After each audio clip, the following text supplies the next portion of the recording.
तो हम ट्रांसह्यूमेंस पर ही बात कर रहे थे। तो हम देख रहे थे कि जब सेमी परमानेंटली और परमानेंट, ठीक है, कोई व्यक्ति अपने निवास स्थान को बदल लेता है, ठीक है, परमानेंटली बिल्कुल पक्का एक जगह को छोड़ दिया और दूसरी जगह पर चला गया तो चला गया, वो वापस नहीं आया, ठीक है, तो ये तो माइग्रेशन है ही, ये तो प्रवास है ही। लेकिन कई बार क्या होता है कि मान लीजिए क्या है, कोई किसी काम के लिए, ठीक है, काम थोड़ा है, मान लो कोई कहीं पे नौकरी के लिए चला जाए, ठीक है, 1 साल है, 2 साल है, 4 साल है। कई बार क्या है, कुछ व्यक्ति जो विदेशों में नौकरी कर रहे होते हैं या किसी भी उससे कुछ साल के लिए चले जाते हैं, 1 साल, 2 साल, 4-5 साल के लिए चले गए, और जैसे वर्क वीजा पे, वर्क परमिट पे, काम करने के परमिट पे, ठीक है, तो वो वहाँ के नागरिक नहीं हुए। नागरिकता मान लीजिए अगर बात करें जैसे इंडिया की ही रही, ठीक है, तो वो कुछ सालों के लिए वहाँ पे चले गए, लेकिन वापस से फिर अपनी जगह पे आ गए। तो ये लंबे समय के लिए हो गया ना, थोड़ा, ये नहीं है, डेली कम्यूटेशन नहीं था, जगह भी मान लिया आप कहीं पे 4-5 साल के लिए, हो सकता है कि वहाँ आपने घर बना लिया हो या आप किराए, तो लंबे समय के लिए आप वहाँ पे रहे हो, ठीक है, तब हम इसको जो है प्रवास में या माइग्रेशन में गिनते हैं, ठीक है। अभी हो सकता है कि जैसे कि कोई मान लीजिए कोई बिहार से आता है, ठीक है, तो वो मजदूर वर्ग हैं, यहाँ पे आ जाते हैं, हरियाणा में कहीं पे भी आ जाते हैं, ठीक है, तो हो सकता है कि वो कई साल तक इस जगह पे रहें, ठीक है, और काम चलाने के लिए जो घर है वो बनाएं या जो भी है मैनेज करें, लेकिन बाद में फिर वो अपने निवास स्थान पर चले जाते हैं। तो ऐसी स्थिति को भी हम प्रवास में ही, यानी लंबे समय के लिए जो कोई व्यक्ति परमानेंटली और परमानेंट मतलब सेमी परमानेंटली जो है तरीके से जो अपने निवास स्थान को बदलता है, तो हम उसको क्या कहते हैं, तब हम उसको उसको प्रवास बोलते, माइग्रेशन बोलते, ठीक है। तो यहाँ पे क्या है कि सेमी परमानेंटली या परमानेंटली अगर कोई अपने निवास स्थान को बदलता है तो वो क्या है, माइग्रेशन है, प्रवास है, ठीक है। तो ये तो होगी कम्यूटेशन क्या होता है, प्रवास क्या होता है, यानी माइग्रेशन क्या होता है। और अभी बात आती है ट्रांसह्यूमेंस की या ऋतु प्रवास की। यहाँ पे भी व्यक्ति, ये प्रवास शब्द आ गया तो यहाँ पे भी व्यक्ति जो है अपने निवास स्थान में चेंज करता है, बदलाव करता है, ठीक है। लेकिन ये जो बदलाव होता है वो क्या होता है, जैसे प्रवास, पहले जो हमने प्रवास किया है, प्रवास में क्या है कि आप 1 साल के लिए, 2 साल के लिए कहीं काम कर रहे हो, चले गए, ठीक है, 5 साल के लिए चले गए, लेकिन वापस से आ गए, तो उसमें जब तक उसका कार्य नहीं होता या किसी भी वजह इस तरीके से जाता। ऋतु प्रवास में क्या होता है, ऋतु के अकॉर्डिंग, ठीक है, यानी आपके जो सीजन होते हैं, मान लीजिए जिन स्थानों पर 2 सीजन होते हैं, जैसे गर्मी का और सर्दी का, जिन स्थानों पे 2 सीजन होते हैं, तो ऐसे जगहों पर कुछ व्यक्ति जो हैं ऋतु प्रवास करते हैं, ठीक है। मान लीजिए यहाँ पे बहुत ज़्यादा गर्मी है, ठीक है, इस स्थान पे बहुत ज़्यादा गर्मी है, और ये व्यक्ति इस जो है, मान लीजिए खासकर पशु चारकों के लिए, ठीक है, यानी जो अभी ज़्यादा एडवांस नहीं हुए, यहाँ पे गर्मी ज़्यादा है और उन्हें पशु हैं वो खेती नहीं करते हैं, और पानी इतना अवेलेबल नहीं है, मिट्टी ऐसी नहीं है, यानी कहने का मतलब है जो भौतिक परिस्थितियाँ हैं वो बहुत ज़्यादा अनुकूल नहीं है। ये हम पहले भी डिस्कशन कर चुके हैं कि जिन जिन स्थानों पर जो है भौतिक दशाएं, चाहे वो जलवायु की हैं या मिट्टी की हैं या जो है प्राकृतिक जो है स्थितियां हैं, जहाँ पे फेवरेबल होती हैं, वो जब वहाँ पे जो है एग्रीकल्चर हो पाती है, और एग्रीकल्चर होती है तो वहाँ पे स्थायी निवास जो है, व्यक्ति स्थायी निवास बनते हैं, ठीक है। तो ऐसे व्यक्ति जो हैं स्थायी जीवन जीना व्यतीत जो पसंद करते हैं, क्योंकि जब एक स्थान पे रहते हैं, अगर कोई घर बनाता है तो उसमें बहुत सारा पैसा और इन्वेस्टमेंट आप निवेश करते हो, आपकी एनर्जी लगती है और बहुत कुछ लगता है। अगर आपको बार बार जगह बदलनी पड़े और बार बार आपको घर बनाना पड़े तो कितनी दिक्कत है। तो आप पूरी लाइफ में एक ही बार, तो यानी जब घर बनाते हो तो उसमें पूरा सब कुछ अपना झोंक देते हो, चाहे वो पैसा है, आपकी एनर्जी है और आपकी भावनाएं हैं, सारी चीज़ें, ठीक है। तो अब ये इसीलिए भावनात्मक तौर पे इस तरीके से होते हैं। और ये व्यक्ति बार बार, हमने पिछले में भी लेक्चर में डिस्कस किया था, बार बार स्थान बदल रहे हैं, तो इनका लगाव है एक स्थान की बजाय थोड़ा सा फ्री होते हैं, इसलिए भावनात्मक तौर पे ज़्यादा स्ट्रॉन्ग होते हैं। ठीक है, तो ऐसे जगह ये जो ऋतु प्रवास कहाँ पे देखने को मिलेगा। अब ये बात आती है कि ऋतु के अकॉर्डिंग, ठीक है, गर्मी के मौसम में यहाँ रह रहे हैं,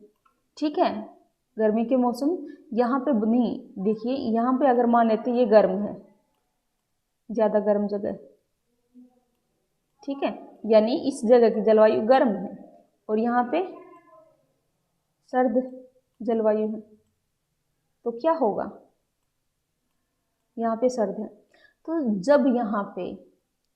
गर्मी ज़्यादा होगी, स्थान पे गर्मी ज़्यादा होगी, तो ये वो जो उनके पशु हैं, गर्मी ज़्यादा होने के बाद पानी जो है वाष्पीकृत हो जाएगा, पानी कम होगा तो चारा कम होगा, ठीक है। तो ऐसी स्थिति में ये चारे की कमी की वजह से, और इनका जो मुख्य धंधा क्या है, पशुपालन ही है, पशुओं को चराते हैं, खेती तो करते नहीं, ना ही वहाँ पे परिस्थितियाँ हैं ऐसी,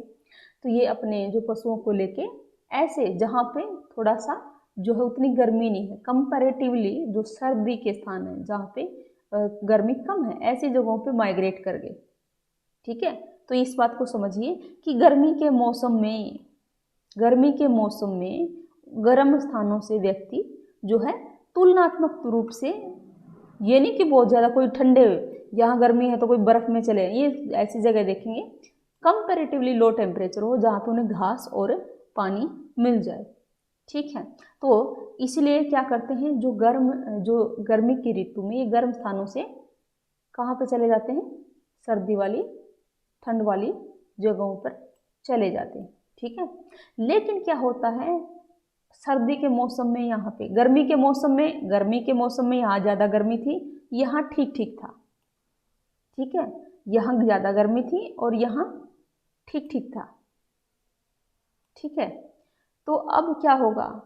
अब सर्दी के मौसम में, यहाँ तो गर्मी के मौसम में भी सर्दी थी, तो सर्दी में तो क्या होगा, बहुत ठंड हो जाएगी, यानी फ्रीज कर जाएंगे, बहुत बर्फ़ जम जाएगी। तो अब ऐसी स्थान, अब यहाँ पे यानी उनको क्लाइमेटिक जो प्रॉब्लम होगी, क्लाइमेट हार्श हो गया, ठीक है, तो बर्फ़ गिरेगी तो पानी अवेलेबल नहीं होगा, पानी अवेलेबल नहीं है, ठीक है, तो चारा नहीं होगा, तो अब भी फिर ये चारे की तलाश में वापस से, अब ये सर्दी के मौसम में ये तो ज़्यादा ठंडे हो गए और ये उतने ठंडे नहीं हैं, यहाँ पे बर्फ़ नहीं, ठंड तो है लेकिन यहाँ पे अब बर्फ़ नहीं गिर रही है। तो ऐसी स्थिति में ये लोग यहाँ पे, ठीक है, आ जाते हैं और यहाँ पे थोड़ा गर्मी होने की वजह से इसकी तुलना में यहाँ पे तो बर्फ़ गिर रही है, यहाँ पे कंपैरेटिवली ठीक है, बर्फ़ नहीं जमी, और बर्फ़ नहीं जमेगी तो पानी अवेलेबल होगा, और पानी अवेलेबल होगा तो वनस्पति या चारा है वो अवेलेबल हो सकता है, ठीक है। तो वो जो है यहाँ पे, तो सर्दी के मौसम में ये ठंडे स्थानों से, ठीक है, सर्दी के मौसम में ये ठंडे स्थानों से तुलनात्मक रूप से गर्म जो स्थानों की ओर प्रवास कर जाते हैं, ठीक है। तो भोजन जल और चारे की तलाश में ये अब यहाँ पे आ जाएंगे, ठीक है। तो और जिन जिन स्थानों पर जो ये मौसम है, जो ऋतु है, कितने दिन के आपके, जो सर्दी का मौसम कितने महीने का है, गर्मी का मौसम कितने महीने का है, उस पर डिपेंड करेगा कि कितने दिन रहेंगे, ठीक है। तो अगर 6 महीने यहाँ सर्दी होती है और 6 महीने गर्मी होती है, ठीक है, तो ये प्रत्येक 6 महीने के बाद, जैसे ही 6 महीने के बाद ऋतु परिवर्तन होता है, तो ये अपने जो है पशुओं को लेकर चलना स्टार्ट कर देते हैं, ठीक है। और तो सभी जो है अपना जो सारी चीज़ें हैं, तो और हो सकता है कुछ कुछ जगहों पे, मान लीजिए कुछ ऐसे स्थान हो सकते हैं जहाँ पे ठंड, वो मैंने एक क्लास में बताया भी था, तो यानी ऋतु की जो लेंथ है, सर्दी या गर्मी की जो ऋतु, उसकी जो लेंथ है वो किस पर निर्भर करेगी, वो हमने पहले किन अक्षांशों में पढ़ते हैं, ठीक है। तो किन अक्षांशों में पढ़ते हैं वो उस पर निर्भर करेगा। तो जो टेम्परेट रीजन है, केवल शीतोष्ण कटिबंध में, उष्ण कटिबंध में तो एक ही ऋतु है गर्मी की, 0 से 23 का जो है, 0 से 23 का जो वो है, तो वहाँ पे तो एक ही ऋतु होती है, कोई दो ऋतु आपको 0 की लाइन, 0 ये 23.5 ये 23.5 ये, ठीक है। इसमें तो क्या है, उष्ण ही होता है, 12 के 12 महीने। यहाँ पे सर्दी जैसी कोई चीज़ नहीं होती। दोबारा से मैं आपको एक बार रिवाइज करवा रही हूँ, ठीक है। तो यहाँ पे तो ऋतु प्रवास की बात होगी ही नहीं, ठीक है। तो ऋतु प्रवास किन जगहों में देखने को, फिर इसके बाद इसको जिसको उष्ण कटिबंध, फिर बोलते हैं हम शीतोष्ण कटिबंध। तो ये आ गई 66.5 वाली लाइन, नीचे भी ये आ गई 66.5 वाली लाइन। तो यानी ये 23.5 से लेके ये 66.5, अब ये 66.5 से 90 डिग्री, 66.5 से लेके ऊपर जो है उत्तरी ध्रुव तक जो है, ये क्या है, ये ठंड है। 6 के वो होता है ना, 6 महीने गर्मी और 6 महीने ठंड, ठीक है। गर्मी तो क्या होती है यहाँ पे, गर्मी तो होती ही नहीं यहाँ पे परमानेंटली। 6 महीने सूरज दिखता है तभी 6 महीने सूरज दिखता है और 6 महीने नहीं दिखता है। 6 महीने जब दिखता है तब भी उसकी किरणें इतनी तिरछी जाती हैं कि गर्मी जैसी कोई चीज़ यहाँ पे नहीं होती। तो ये परमानेंटली फ्रोजन एरिया है। 66.5 से 90 इधर और 66.5 से लेके ये 90 इधर, ये परमानेंटली फ्रोजन एरिया है, बर्फ से ढका हुआ एरिया है, ठीक है। तो यहाँ पे परमानेंटली शीत ऋतु है, ठीक है। आप इसको दोबारा से समझ लीजिए, क्योंकि ये लॉजिक आपको पता होना चाहिए कि कहाँ पे इसका डिस्ट्रीब्यूशन क्या है, क्यों है, ठीक है। तो यहाँ पे उष्ण कटिबंध में ऋतु है ही नहीं,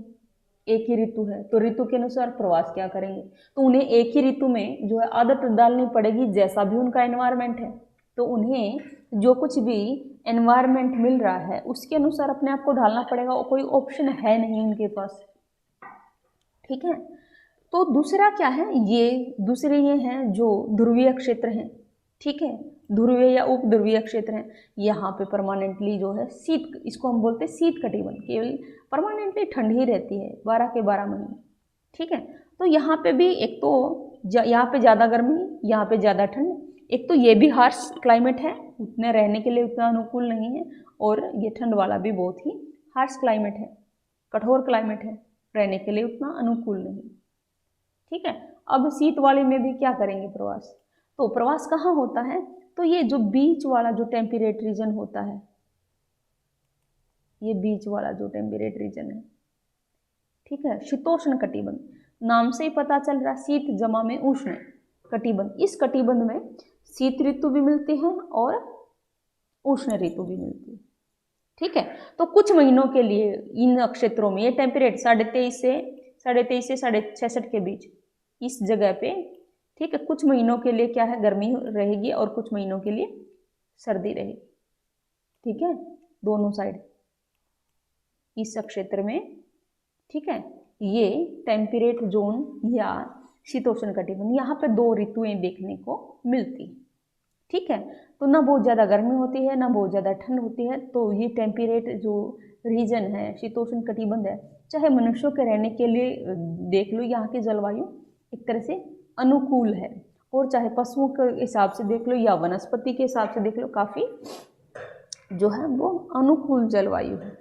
अब इसमें ये तो हमने देख लिया कि शीतोष्ण कटिबंध में क्या होगा।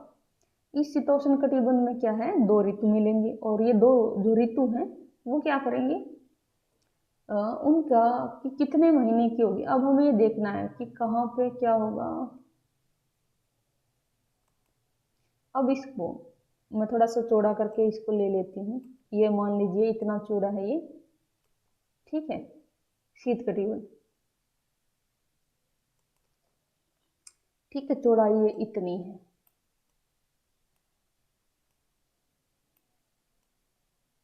अब यहाँ पे थी ये 23.5 डिग्री वाली कर्क रेखा, यहाँ पे थी ये, इस साइड गर्मी थी। अब इस लाइन के पार यहाँ पे गर्मी है 23.5 पे, तो क्या यहाँ पे ज़्यादा ठंड मिल जाएगी। जो नेचुरल जो फिनोमिना होते हैं, चाहे टेम्परेचर है, रेनफॉल है, ऐसे थोड़ी एक लाइन की इस साइड बहुत ज़्यादा गर्मी और इस साइड बहुत ठंड है, ऐसा नहीं होता। तो धीरे धीरे होता है ना कि जहाँ गर्मी है धीरे धीरे वो कम होती जाएगी। तो गर्मी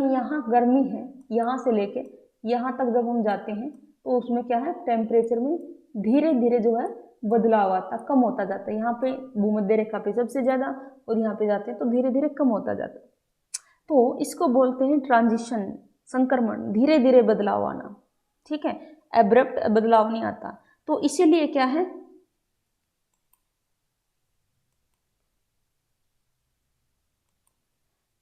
तो इस यानी जो स्थान, मान लीजिए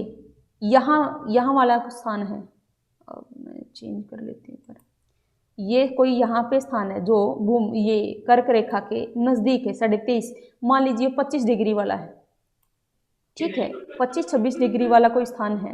तो वहाँ पे वो 23.5 के डिग्री के नज़दीक है, यानी वो थोड़ा गर्म स्थानों के नज़दीक है, तो यहाँ पे सूरज की ज़्यादा दिखाई देगी, सूरज की गर्मी यहाँ ज़्यादा होगी बजाय के यहाँ, ठीक है। तो इस स्थान पे क्या हो सकता है कि 12 महीनों में से क्या है, 10 महीने क्या है, गर्मी रहेगी, क्योंकि गर्म के नज़दीक है तो गर्मी के जो महीने हैं वो ज़्यादा है, गर्मी की ऋतु ज़्यादा लंबी होगी, तो 10 महीने गर्म है और बच गए 2 महीने सर्दी है, ठीक है, 2 महीने ठंड के हैं और 10 महीने गर्मी के, ठीक है। अब इसके मिडल में आ जाते हैं, यहाँ पे कोई स्थान है, यहाँ पे इस स्थान पे क्या होगा कि इस स्थान पे होगा कि बीच में है, जितनी ये दूर थी बीच में, यहाँ पे हो सकता है कि 6 महीने गर्मी है और 6 महीने सर्दी है, यानी ये बीच में, यहाँ से भी इतनी दूरी है और इधर से भी इतनी दूरी है, ठीक है, तो दोनों से इधर से भी इतनी दूरी है, ये इस साइड ठंड वाली रेखा है 66.5 उपध्रुवीय या सब पोलर जो लाइन है या सर्कल है, ठीक है, और इधर से भी, इसलिए यहाँ पे 6 महीने गर्म हैं और 6 महीने सर्दी के हैं, ठीक है, तो बराबर बराबर है, तो यानी, और अगर यहाँ पे देखेंगे ये कोई भी एरिया जो यहाँ पे इसके नज़दीक है, जैसे ये था उपध्रुवीय क्षेत्र के, तो यहाँ पे हो सकता है कि सर्दी के महीने ज़्यादा हों, यहाँ पे 8 महीने 10 महीने सर्दी के हैं, ठीक है, तो 10 महीने सर्दी के हो गए और 2 महीने गर्मी के, यानी यहाँ का उल्टा हो गया, ठीक है। अब जैसे इंग्लैंड वगैरह है, इंग्लैंड है जैसे,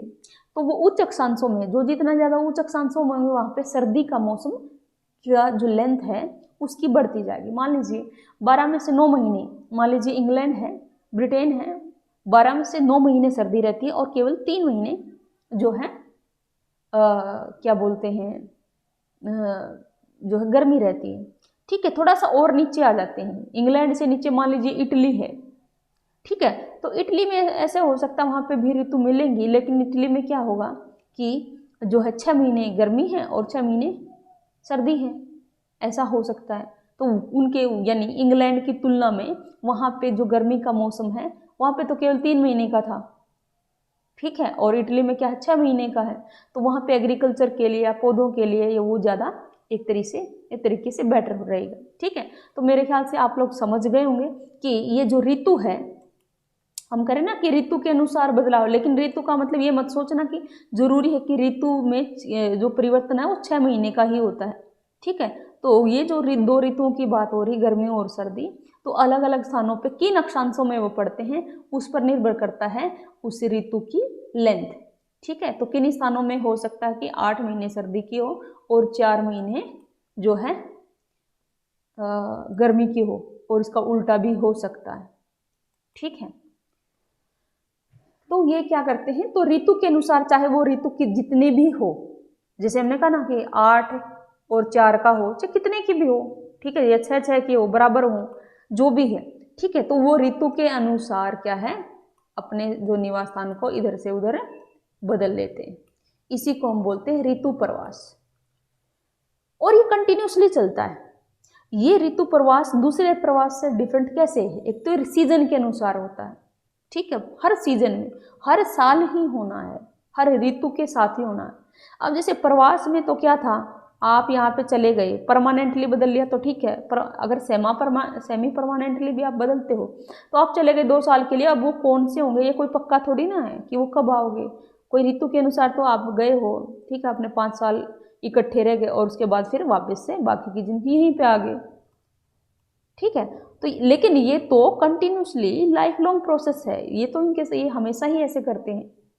ठीक है। तो प्रत्येक ऋतु परिवर्तन पर ये अपना जो है जो निवास स्थान है वो परिवर्तित कर लेते हैं। तो ये कहने का मतलब ये ज़्यादा इनका जो जीवन है वो स्थायी नहीं होता है, घुमंतु किस्म का होता है। तो ऐसे अगर कोई घुमंतु किस्म के अगर व्यक्ति हों या ऐसे लोगों का समूह है, क्या वो परमानेंट घर बनाएगा या वो अपने घरों का उतना अच्छे उस पर ध्यान देगा? नहीं देगा। जब उसे पता है कि उसे घर बदलने हैं तो वो उनके मकान किस तरह के होंगे? टेम्परेरी किस्म के, जैसे टेंट होते हैं, है ना, टेंट को उठाना लेके जाना भी ठीक है। तो यानी क्या वो कोई बड़े घर बनाएंगे? नहीं, ठीक है। तो वो टेंट है, तो टेम्परेरी जो है मकानों का वो प्रबंध करते हैं, चाहे वो मान ली झोपड़ी है या अगर मान ली एक जगह पे है कि यहाँ पे भी, और उन्होंने फिक्स कर लिया, एक लोगों का समूह है कि जब ये गर्मी के मौसम में आएंगे तो उनका एक गांव निश्चित है, यहाँ पे आके ठीक है, यहाँ पे ठीक ठाक मिलता है, दूसरे मौसम में यहाँ पे ठीक है। एक तरह से घर तो बना लिया, यहाँ पे भी बना लिया, यहाँ पे, लेकिन कोई उतने ज़्यादा नहीं, टेम्परेरी से ही बनाते हैं। मान लो पक्के मकान भी बनाएंगे तो कोई ज़्यादा धन संपत्ति और वो चीज़ें नहीं लगाएंगे, समझ रहे हो? ठीक है ना, तो इनके पास उतने जीवन के उतने संसाधन हैं, ठीक है, और ना ही उतनी पूंजी होती है। दूसरा, इनका कोई अश्योरेंस नहीं है कि एक ही जगह पे रहना, इसीलिए क्या है, ये बार बार जो है परिवर्तन करने के कारण जो इनकी जीवन शैली है घुमंतु रह जाती है, और ये कोई ज़्यादा निवेश है वो नहीं करते हैं किसी भी चीज़ में, यानी प्रोग्रेस की तरफ ध्यान कम देंगे, क्योंकि उन्हें पता है कि बार बार बदलना है, ठीक है, चीज़ें बदलेंगी तो उतना उस पर रहते हैं, ठीक है। तो ऋतु प्रवास ऐसी जगहों पे देखने को मिलेगा, दो तरह के स्थानों में आप ऋतु प्रवास है वो देख सकते हैं। एक तो बताया उच्च अक्षांशों में, ठीक है, इस लाइन के पार, ये मान लो 66.5 वाली लाइन है, ये 66.5 वाली लाइन, ठीक है। और अब इसके इस पार, यहाँ पे सर्दी के मौसम में इस लाइन के इस पार या परमानेंटली बर्फ जम जाएगी, ठीक है, यहाँ पे बर्फ जम जाएगी सर्दी के मौसम में, 66 के, ये मान लीजिए ये 70 के आसपास है, ठीक है, 66 से 70 72 डिग्री तक का मान लीजिए जो एरिया है, अक्षांश है, तो यहाँ पे सर्दी के मौसम में तो बहुत ज़्यादा बर्फ जम जाती है,